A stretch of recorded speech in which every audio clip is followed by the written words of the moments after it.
ధనలక్ష్మి అనామిక అలా కూర్చున్న దగ్గరికి రుద్రాని వచ్చి, ఏంటి మీరు చేసింది? అదేదో చేసేస్తారు అనుకున్నా కానీ ఏం చేయలేకపోయారు, నోరు మూసుకొని ఇప్పుడు కూర్చున్నారా అనేది అంటూ ఉంటుంది. అలా డెప్పు పొడుస్తూ ఉంటుంది. ఏంటి రుద్రాని పుండి మీద కారం చల్లుతున్నావు అనేది ధనలక్ష్మి అంటూ ఉంటుంది. నేను ఈ చాకు పెట్టుకొని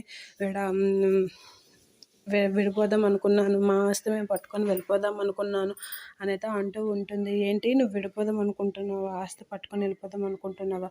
గాడిద గుడ్డేం కాదు, మా పెద్దన్నయ్య ఏదో తెలివితేటల మీద ఇలా నెట్టుకొస్తాడు అని మా చిన్నానికి ఏదైనా తెలివితేటలు ఉన్నాయా ఏంటి? అప్పుడు కళ్యాణ్ పెద్ద మేధావి ఏంటి కాదు, వాళ్ళిద్దరిని పట్టుకొని ఆస్తి పట్టుకొని వెళ్తే మళ్ళీ ఇంటికి పని మనుషులా మీ ఇద్దరు రావాల్సిందే అనేది రుద్రాని అంటూ ఉంటుంది. ఆ మాటలకి ధనలక్ష్మి అనామికైతే చాలా సీరియస్గా ఉంటూ ఉంటారు. మీరు ఎంత సీరియస్ అయినా ఇదే నిజం అనేది అంటూ ఉంటుంది. మీరు వాళ్ళని విడదీయాలని చూస్తే మంచిది అనేది అంటూ ఉంటుంది. ఆ టైంలో స్వప్న అక్కడికి వచ్చి, ఏంటి వాళ్ళని విడదీయాలని చూస్తున్నారు, ఇంకేం కావాలో చెప్పండి, ప్లానింగ్ ఖాళీగా ఉండలేకపోతున్నారు కదా మీరని రుద్రాణిని అంటూ ఉంటుంది. నువ్వెందుకు వచ్చావు ఇక్కడికి అని అంటే, నేను ఎక్కడికైనా వస్తాను, నీకేంటి అనేది అంటూ ఉంటుంది.